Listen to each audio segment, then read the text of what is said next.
Chapter 33. "He killed Kelin, Dis!" Vlad roared. Dis raised a hand to protect himself from the commander's spittle as his voice echoed around the cave. They'd been forced to hide here since the elves had raided their Altis domain outpost. "Your precious spy wounded and slew our own!" Saliva frothed in the corners of his mouth. He looked at the mirror that the king had angled to fit against the cave's wall. Dis fought to remain calm in his seat. The king rubbed the scars on his forearms and wondered where he'd picked up the cuts. He sighed and glanced back at the obsidian mirror. Vlad held his eyes closed with his fingertips. "We should have returned to Darkreign, and if I knew you were going to do so little here, I would have suggested that I direct the war from there. In fact, I am returning after I'm done with you." He let his hands fall and drew out a sigh. "And there's worse. Our troops tell us that they saw a young boy with eyes such as our own. We have no children authorized to fight." Dis frowned. "The elves would surely slay him. We have not located him, so he may be lost. I wondered about it through my next campaign." "That town wasn't in our plan," the commander snarled. "I needed to show them that the sword is back. And yet you let the princeling escape on the river. I wasn't there for that attack. I was too far from a tree path, but you know my soldiers are well trained. You were too far away because you were busy with your toy sword." "It worked," Vlad snapped. Dis watched his feet dancing beneath him before he could rope them back under his control. "I saw their faces. I witnessed the fear reborn. You still failed the Kelin cause. You failed me, the princes. You failed us, Dis." Vlad drew the silent sword, letting his fingers slide down the length of it. He held it still. "And I wasn't aware I was acting on your behalf." "You are, because I am your king." Vlad snorted. "If you must remind me, then I'm not so sure you are. My plan, my vengeance, my army. I am and always have been. I was the one who saved us, and I am the one who will bring us revenge. This is my war." Vlad struck the end of Dis's obsidian armrest with his sword. Pieces of surgically sharp glass shot across the room. The king lowered his unharmed hand. Then he exploded off the throne and shoved his arm out toward Vlad. "This is your fault." Dis ripped back his sleeve, and the straight laceration glistened on his forearm. He dug his fingernails into it. Vlad grabbed his own arm. An identical wound bloodied his skin. The two of them had shared wounds since right before the banishment. The king stalked closer, briefly glancing back at the mirror. "When I find the magic that binds us, I will break it and you. Though you may be my brother, I loathe you, and I will raise my hand against you. If your plan is to talk me to death." Vlad straightened and slammed his sword into its sheath. He gripped his hilt hard enough to choke a person. "You and I share the same pains." Dis tapped his chin, smiling as he watched his counterpart's intensity. He was envious of it, in fact. Vlad had always craved war, had always wanted to show off how much better he was than everyone else. "Including me," the king acknowledged. He had clawed his way up the ranks. He had battle victories even as a child. He was a self-made hero. And throughout his long life, he ignored how that made him different. But Dis had let him. The king always had to do something with his anger, so he'd allowed Vlad to make their plans. But Vlad's conquests never filled that void inside. All because he had known who his father was. He wouldn't have had this hollow in his chest if he'd been raised together with the other children. He knew that he had to have siblings somewhere in his ranks, and that those unknown brothers and sisters had no idea what a sibling was. How he wished for that. At least he'd been made king because of who his father had been, but killing that old bastard hadn't filled that hole either. Conquering those kingdoms hadn't. Everlasting life hadn't. Failing to fell Palins had not, especially after that thief had double-crossed them first, despite his promise to let them into the Empire unseen. Making a home in Darkreign had failed him. But if they got their vengeance against Indaleria, maybe then he could finally rest. He sighed and bowed his head. We must return to our goals. We must kill the princes and that damned baroness. Then, without them or their witch, the others will fall to our swords with ease. The tension visibly left Vlade's shoulders. A smile slithered across his face, and he nodded. Good morning, recruits. Dare squinted. A red blur obscured the world. She blinked. Sir, it's not morning. There's no sun. Jacob craned his head toward the window. Yes, there is. Almost. Anyway, get out of bed. What? Across the room, the shape under Kelin's covers wriggled. The captain reached out and yanked the blankets off the young man. Get up! You've got a quarter hour to get dressed, down to the kitchen and fed. Dare sat up on her bedroll. That's not much time, sir. So get moving. What's going on? Kelin rubbed his eyes and yawned. Jacob chuckled. You'll see. This is going to hurt, isn't it? The human stretched his legs and feet. The knight kept grinning. Would I harm my newest recruits? Yes. It's for your own good. He shrugged. Now step up. He left them blinking in the pre-dawn light. Dare rolled to the side and pushed herself up.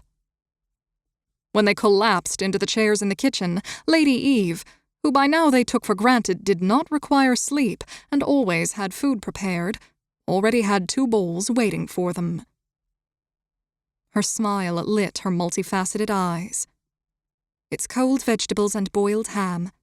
The captain insisted. You're fortunate he didn't try to make it himself. With a sympathetic nod, she turned and disappeared through an arched doorway. Jacob entered from the other archway and took his place at the opposite side of the table. He sipped from a large mug in his hand. Eat up. 2 minutes left. What's after breakfast? Kelin narrowed his eyes at the knight. Training? The captain took another drink. What about the raid? Dare inquired. Do we even have time for training? Yes. You won't be going without it. Now, finish up.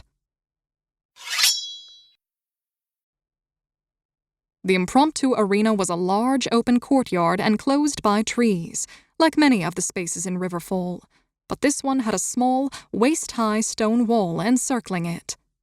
The ground was even and swept clean of any leaves. Your mail and weapons are over there.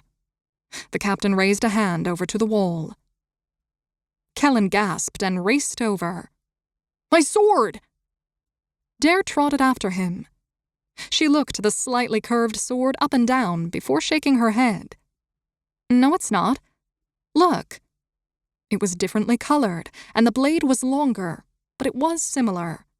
There were a few other blades and pieces of equipment next to it, along with a trunk. He breathed out a smile as his fingers closed around it.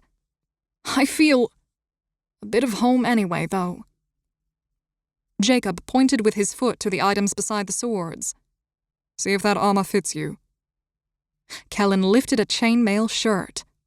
He pushed it up and down in his hands. I wouldn't have thought elvish armor would weigh so much. Rust speckled parts of it. Or look ready to fall apart. Oh, this isn't elvish. Don't think you get to be so lucky. No, you'll start with these old patches of iron. He clapped once. First lesson, taking care of your equipment. Aren't we going to learn how to fight, sir? Dare fiddled with a rusted pot helm. Why do you even have this stuff here? Riverfall is an outpost, so maybe somebody found it and brought it home. He shrugged. And yes, Dare, you will learn how to fight, but you can't use a sword if you don't take care of it. Not for long, anyway. Elvish swords and mail rust? They can if you don't care for them. He indicated with a finger. You'll need to oil any leather. Boots, belts, sheaths, and so on. I would have you do that now, but since we're rushed today, I'm ordering you to do that on your own. All right, next. His eyebrows narrowed. Well, you've already fought some of the worst things humans can fight, and you didn't run away. Did well, in fact, for being untrained. He blinked several times.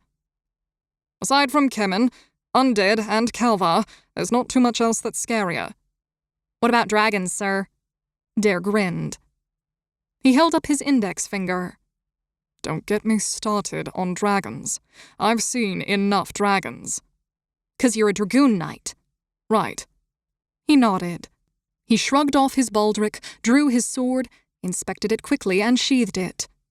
His huge double-bladed axe leaned against the wall, and he plucked up its shortened handle. In his other hand, he hefted a massive shield that complemented his armor in color. Dare tilted her head. You have a kite shield and full plate mail. You don't need both. And what's with the axe and the sword? Kelin stepped up beside her. I was wondering about that too. Jacob took one deep breath. Because after the shield, it's the armor. After the armor, it's my skin. The more heavy metal between my enemy and me, the better. With the axe and the sword, same principle. Elves don't use axes. Kelin stared at it. So I always thought. The knight laughed. Swords are merely old, axes are ancient. Dare wrinkled her nose. Fine. But how much does it all weigh? More than you. Jacob winked. Kelin leaned toward Dare. That means don't try to arm wrestle him. Jacob chuckled. Sound advice. All right, you two fight each other. I want to see how well you can handle your weapons first. He pointed at a medium-length sword. Dare you take that one. She swiped up the sword and grinned. Kelin brought his up on guard. She ran him into the wall instantly. He wasn't fast enough to escape her blade, especially once she found she could move this blade easier than her father's. In fact, she overcorrected herself several times, but it didn't matter because Kelin still backed away as quickly as he could. She stepped back and let him return to his ready stance. They fought again. Dare struck him 2 or 3 hits for every touch he landed on her.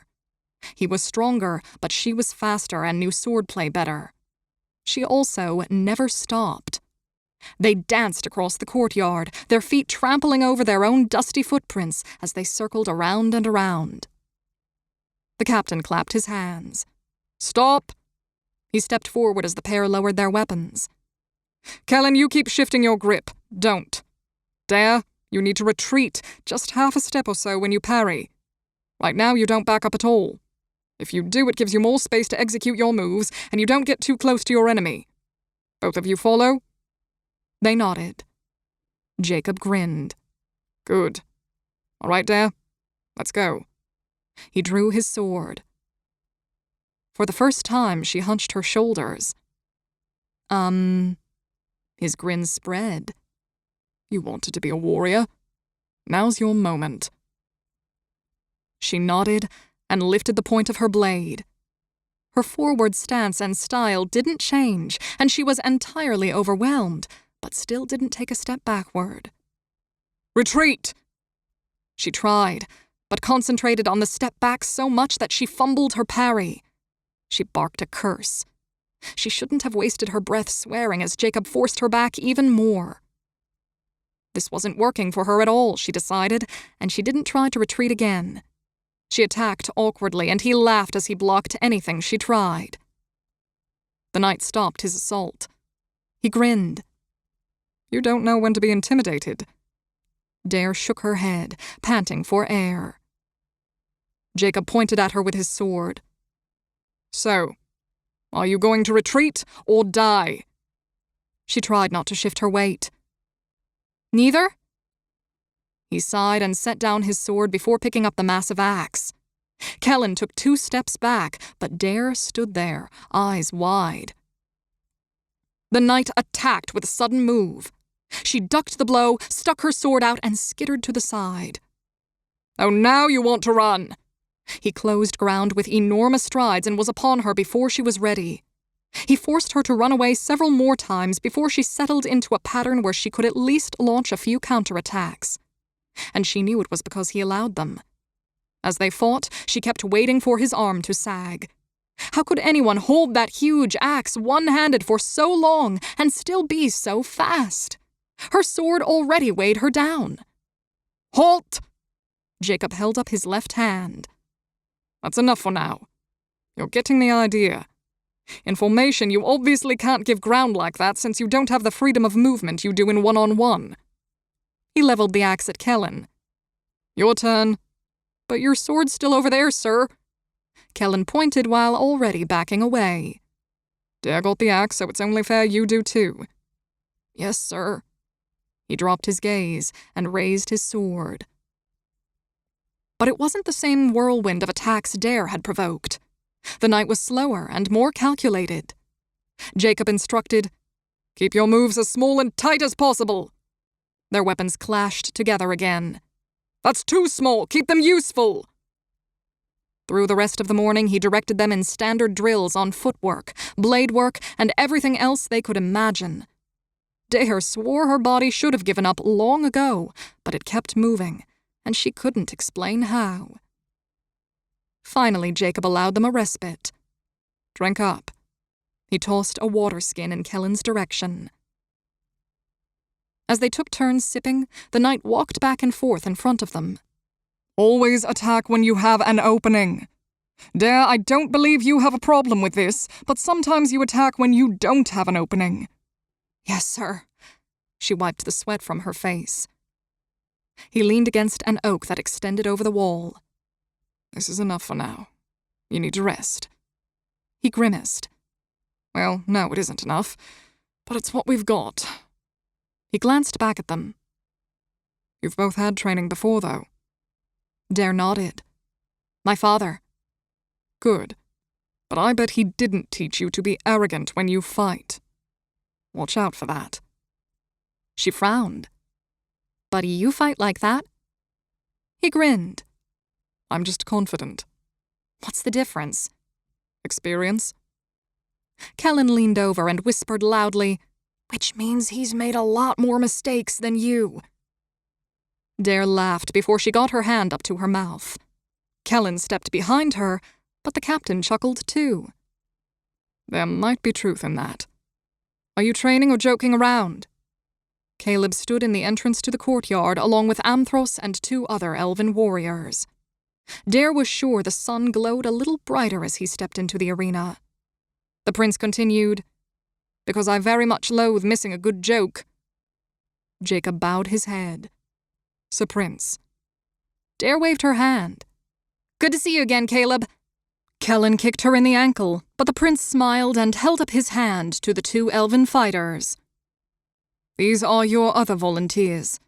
"Two more than I expected," Jacob murmured. A dark-haired elf with flashing silver eyes bowed stiffly. "I am Finan of the Irland Plateau, and I used to make my home at the Windgates. Well met." "Well met," Dare and Kelin echoed. The other elf, who was fair-haired, also bowed. "And I am Selinian of Elwyn, and I am here at my lady's request." "I thought this mission was for volunteers," Dare remarked. He smiled. "She was the one who informed me that there was a dangerous mission, but this is my choice." The prince's face darkened. "Just 5 volunteers. I can't believe that this war may depend on so few souls." 5 volunteers, yes," Jacob said. 6 on the mission." "What?" Finan asked. "Conscription is against our law." "The Kelin prisoner is joining you." Caleb kept his chin high, but his voice low. Selinian thrust up his hands and shook his head. "I will not travel with a Kelin." Finan made a disgusted face. "I also must protest, my prince. We cannot trust a storm reader." Caleb raised his eyebrows as he turned to them. "He can give and gain insights we cannot, even if he has never been to Darkreign as he claims. I believe he's fighting this war for the sake of his son." "Yes, but he's Kelin," Selinian hissed. Jacob shook his head. "Doesn't matter. I say he goes, and I'm in command here, begging your highness's pardon. If you don't want to volunteer, you don't have to. Finan glared. This raid could end the war. I will go. He exchanged a glance with Selenian, whose shoulders slipped forward before he nodded. Wait. If this'll goes, what about Fallon? Kelin asked. Amthros dipped his chin. Since I am staying with the princes, I could care for him. No, Jacob barked. You're a knight. You have other duties. I thought you'd come with us, Sir Amthros. Dare tilted her head at him. You've been with us through everything so far. The Knight of Indaleria frowned. I'm sorry, but my duty is to protect the children, especially those of the king and queen. I am not a child, Caleb snapped. Of course not, my prince. I only meant to protect you. He shifted his weight. I was hoping that we could also take the boy with Lady Evelyn to Elowen. Caleb exhaled and rubbed his forehead. Sir Amthros, perhaps it is best if we keep some secrets in case their mission isn't flawless. You know how possible it is that they may be captured. Selenian grimaced. It is known that prisoners of the Kelin are tortured for whatever knowledge they may possess. Dare tried not to shudder at her memories. So that's common then, is it? Finan nodded. They seem to have kept to their old habits. Amthros lowered his voice. It is imperative that no one speaks to Duke Farallon of this. It's dangerous enough that he knows of the raid. But we're watching him. It's a risk, I know, but so is... His eyes slid over to Jacob. Oh, I don't know, invading the Kelin. Caleb closed his eyes and exhaled. These are dark times indeed. We do not know whom we can trust, and yet we must risk our lives upon such information. He looked up. Derora, Kelin, this is not your war. It has been ever since Dulangar, she countered. And this is my plan. She shot a look at Jacob, who shrugged, but nodded. The prince looked out between the trees. Dare's gaze followed. She saw what she had seen when they'd first arrived, the landscape dropping off a cliff outside Riverfall. It felt as if the settlement were flying. The prince's voice danced into her thoughts. I remember the lesson of a poem that my father wrote long ago. In times of disaster and great need, heroes will always come forth because nature is about balance. But even when the disaster doesn't claim complete destruction, there are always scars. Dare scrunched up her face. Did he write a poem about victory or something? I'd rather hear that instead.